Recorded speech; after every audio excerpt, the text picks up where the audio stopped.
Mais uma vez, aqui falando da agenda cristã, eu gostei muito da colocação da Alice. Vou pular essa parte do Pai Nosso, não é? E é muito interessante porque no íntimo a gente sabe que não está certo, né? A gente pedir para Deus nos perdoar e nós em dívida ali, né? Com o outro. Mas nós estamos aqui agora com a agenda cristã. Esta capa da agenda cristã, eu acredito que tenha sido a primeira ou então uma das primeiras. Eu a descobri e, portanto, está aí. E o livro é a primeira edição de 1947. Então vejam bem, a 1947 faz um bom tempo, não é? E aí eu comecei a refletir do quanto esse manancial espírita está à nossa disposição e somente agora que a gente está tendo essa condição de estudá-lo. Quanto tempo nós já passamos e nós não estudamos? Este é um dos livros. Agora, quantos outros nós temos? Não é? Fazendo essa pergunta para o pessoal da livraria Chico Xavier, me disse que tinha, aliás, ele não pôde me responder, foi uma outra pessoa que já fez um trabalho. São mais de 1000 livros, não é? Títulos. Então vejam bem, essa encarnação é muito pouca para que a gente possa ler todos esses livros, né? Principalmente os de estudos, que são esses aqui. Então, não percamos tempo, que nós possamos realmente estudar e refletir sobre essas lições. Este tema é um tema diferente, ande acima. É o tema 44.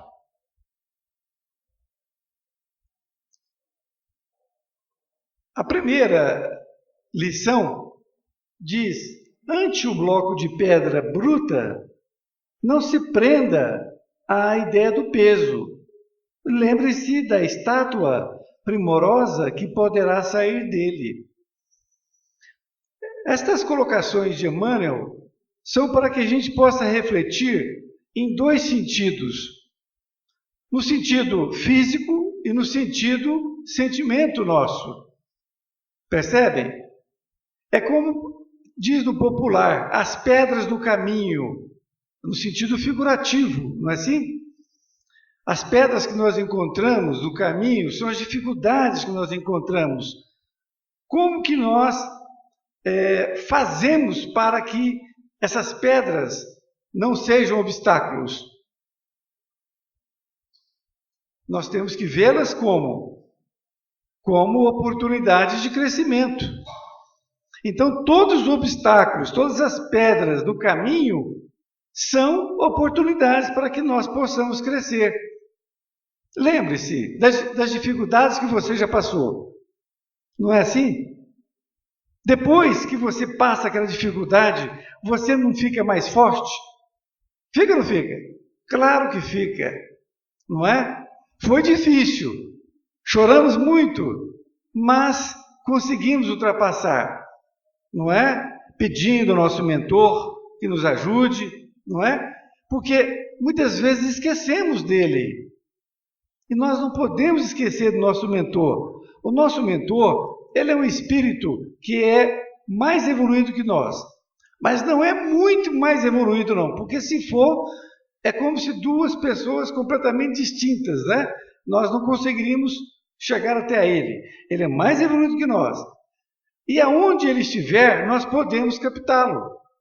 Ele sentirá a nossa presença e sabe de antemão o que nós precisamos. Por isso, é muito importante nós estarmos ligados com o nosso mentor.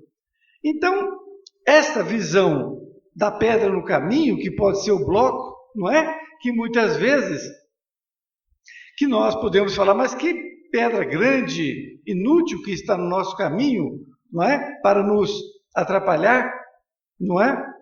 E do modo figurativo, a pedra pode ser o problema. Mas vamos falar da importância da pedra, no caso, não é? Ele falou da estátua. A estátua que poderá sair desse bloco de pedra. Aí vem Miguel Ângelo. Miguel Ângelo foi uma criatura extraordinária. Ele foi pensador, ele foi escritor, ele foi filósofo, ele realmente foi pintor, mas o que ele mais gostava de fazer era esculpir. E ele pegava a pedra de mármore e ele fazia coisas extraordinárias. Vejam bem, este aí é a estátua de Davi, é uma das suas estátuas. E ali, aquela mão direita, ela está com um detalhe. Vocês observaram o detalhe da veia na mão? Ele esculpiu a pedra com cinzel. Veja que extraordinário. E esta estátua Davi, se conta que quando ele terminou, ele falou para a estátua, parla. Significa fala, não é? Ele só faltava falar, parla.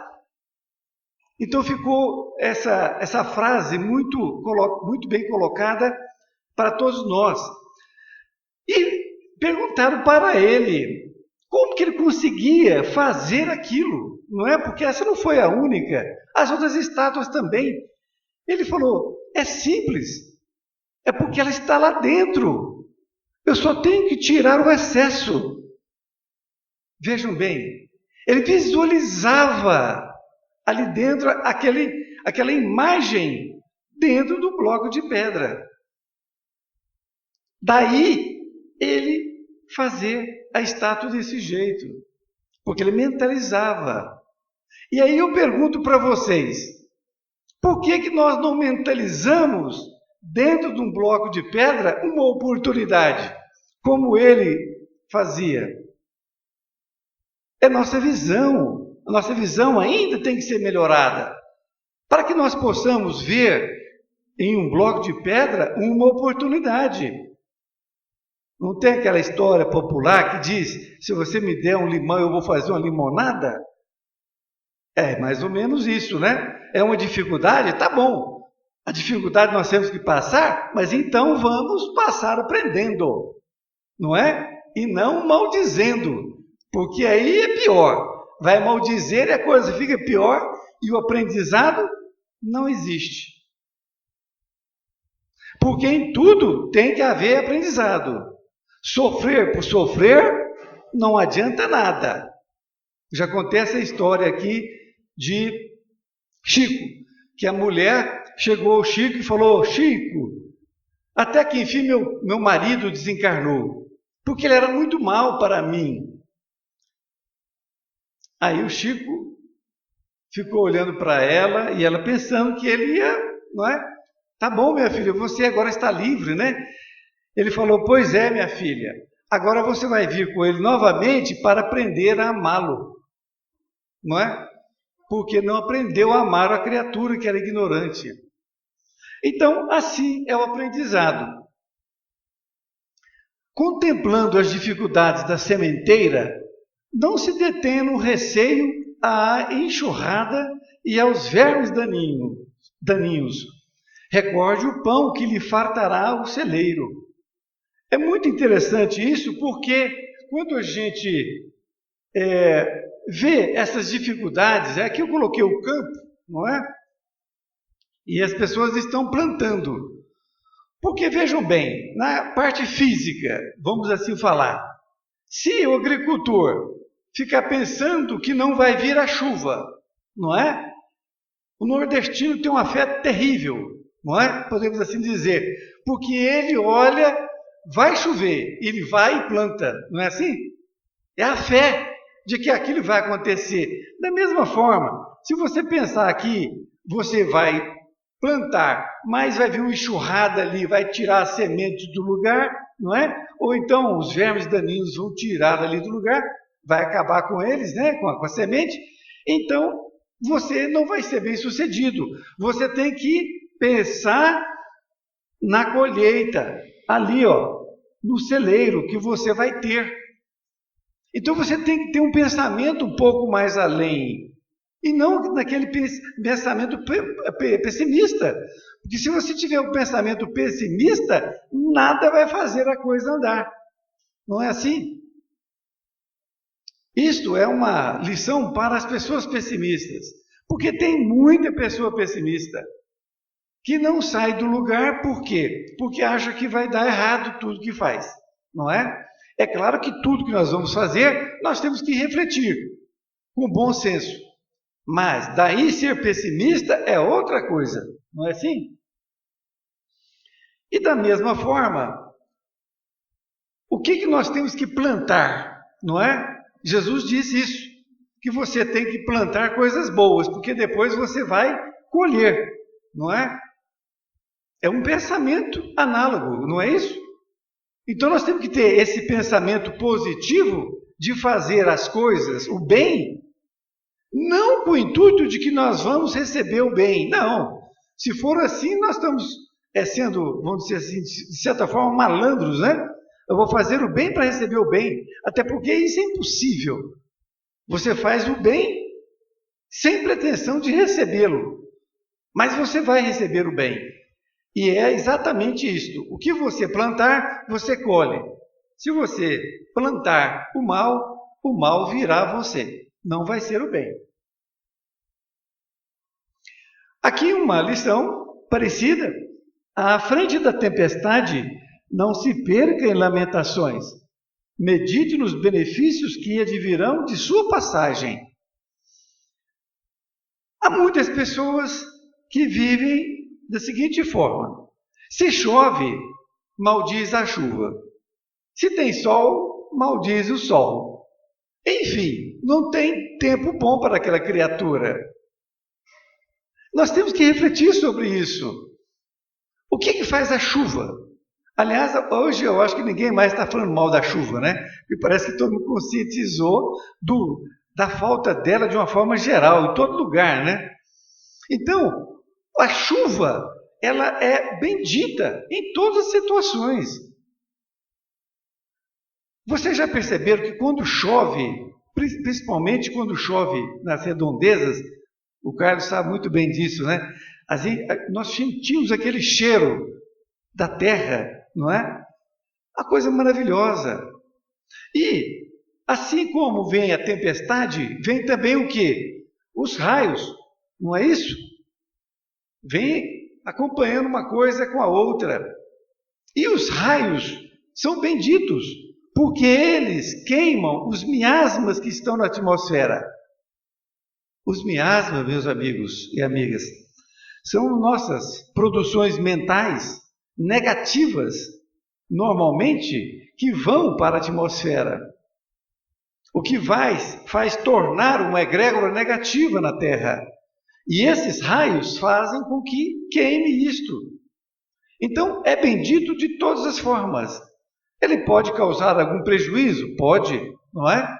A nossa região aqui, inclusive, é uma grande região de raios, mas tem muitos benefícios. Então, os benefícios que causa a natureza são benéficos. Os benefícios que vão para nós são imensos, como esse aí que eu comentei, da limpeza da atmosfera, não é? À face do trabalho árduo, não tema o suor que correrá copiosamente. Centralize a expectativa nas boas obras que surgirão. O trabalho que nós fazemos é muito importante. Tem pessoas que acham que o seu trabalho não é um trabalho digno ou não é um trabalho que corresponda de uma relevância. Todos nós estamos com um trabalho para ser feito. Não importa se as pessoas acham que ele é pequeno ou não. Não existe isso. Se por acaso você chega no centro espírita, pega uma vassoura para varrer, é um trabalho extraordinário. Se está precisando de varrer, vamos varrer. Se precisar de limpar o banheiro, também. Porque não existe trabalho menor, não é? Não existe. Agora, existe trabalhos difíceis? Existe trabalhos difíceis. E que há quem faça. E que nós temos que dar o devido valor para essas criaturas. Por exemplo,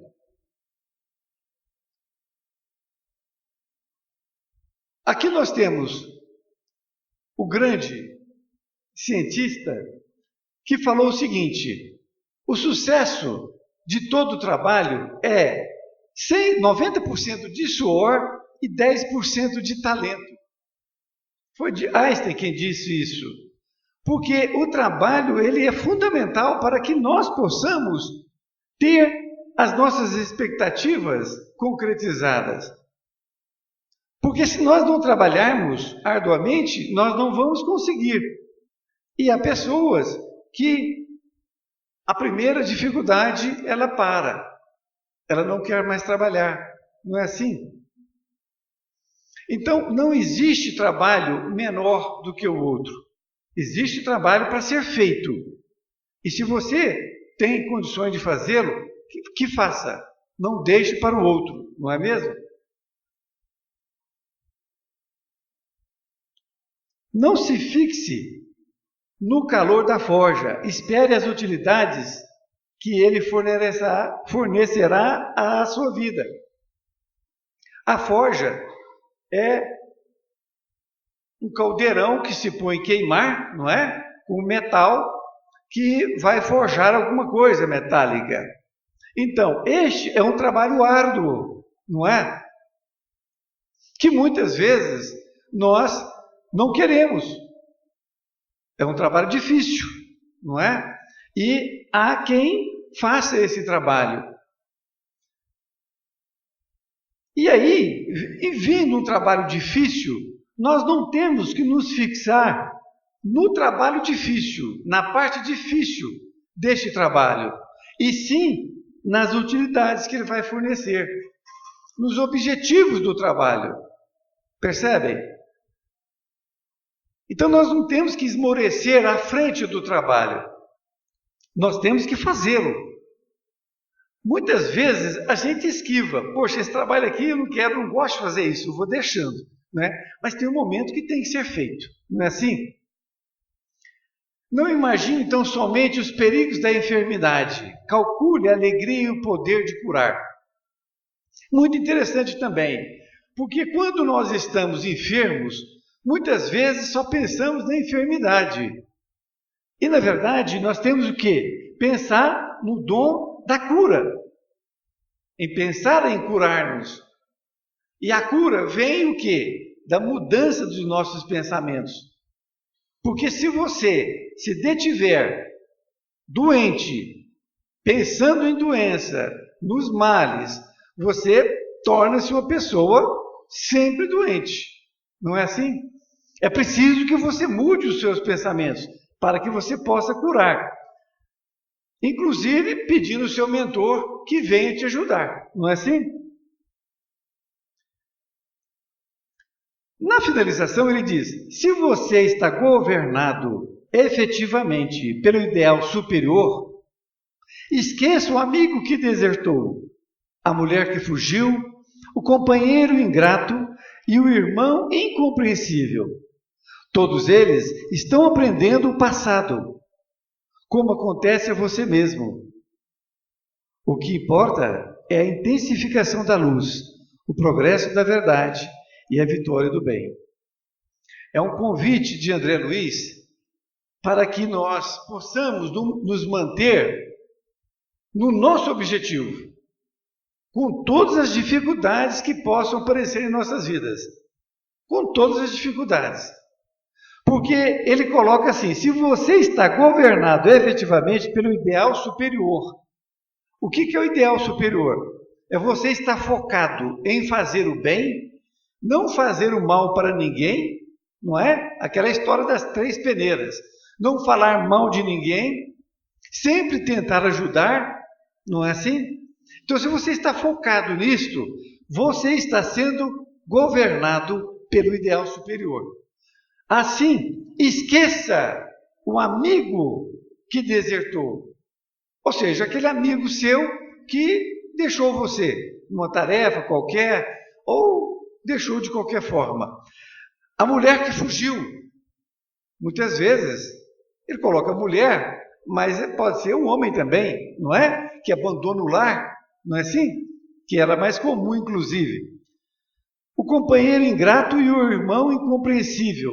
O companheiro ingrato é aquele que você ajudou e um dia ele te dá de volta a ingratidão, como se você não tivesse feito nada com ele, não é? Para ele, melhor dizendo. E o irmão incompreensível é aquele que não te compreende, que você fala com ele, mas ele não quer saber. Ele é uma pessoa rude. Todos eles estão aprendendo o passado, como acontece a você mesmo. Eles estão aprendendo aquilo que eles deveriam aprender, que não aprenderam no passado. Estão aprendendo agora. E cabe a você ajudá-los. Você é a pessoa que vai ajudá-los, com a sua compreensão, com o seu amor, com a sua benevolência. Para que eles, então, possam também um dia chegar nessa luz, porque o que importa é essa intensificação da luz, o progresso da verdade e a vitória do bem, que você está caminhando. Então, o convite de André Luiz é para que nós tenhamos objetivo em nossas vidas. E esse objetivo traçado, você não deve desviar dele. Porque se desviar, é sofrimento na certa. Não é castigo de Deus, é você que desviou. Não é assim? Muito obrigado por ter me ouvido e vão com Deus. Espero que alguma coisa da lição tenha tocado nos corações de vocês. Muito obrigado.